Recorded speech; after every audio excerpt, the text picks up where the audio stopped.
Congestion on our city's roads is one of the big headaches of modern day life, and potential solutions are always being discussed. The National Roads Summit is taking place in Sydney today, and it's hearing from someone who was once tipped to be Barack Obama's transportation secretary and who gave the northern English city of Manchester its congestion tax. He says to ease the gridlock on Australian roads, we need a road pricing system, and motorists should be charged depending on how far they drive and when.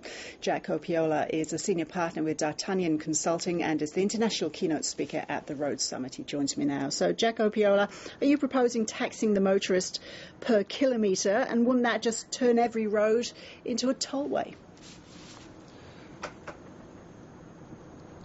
Well, aren't they tollways already? People already pay a fuel tax for every second their car is driving, and they pay a registration fee that's indexed to the type of car they drive.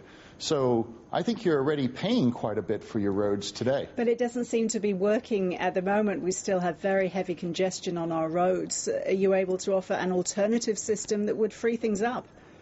Well, I think that's what I was referring to earlier when I looked at paying per mile rather than paying a registration fee so that you can actually control your usage.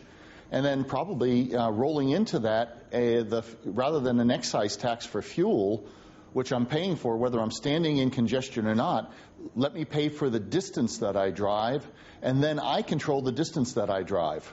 And by doing that, it changes the incentives for me to drive less or to drive directly or combine trips, and therefore control my destiny of how much I drive or how far I go.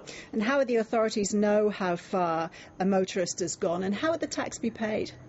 Well, there's a few ideas that are being used. Currently in Oregon, we're putting in a dual mode system, one which is monitoring the odometer, and then you buy or pre-buy mileage in 1,000-mile blocks. This is very similar to the way it's done in New Zealand today. And you can buy 1,000 miles, 5,000, 10,000 at one time, depending on what your budget is. And then another way of doing it is that we're looking at is that you can go to what's called a third-party service provider. And that trusted third-party service provider could be an insurance company or your bank, and they'll give you a GPS device. So government's not taking the technology risk, they are, but then they can combine it with other services like giving you traveler information or a break on your insurance or a break on the next car that you buy based on the premium that you're paying for the interest. Jack Opiola, we have to leave it there. Thank you very much for joining us. You're welcome. Great to be here in Sydney.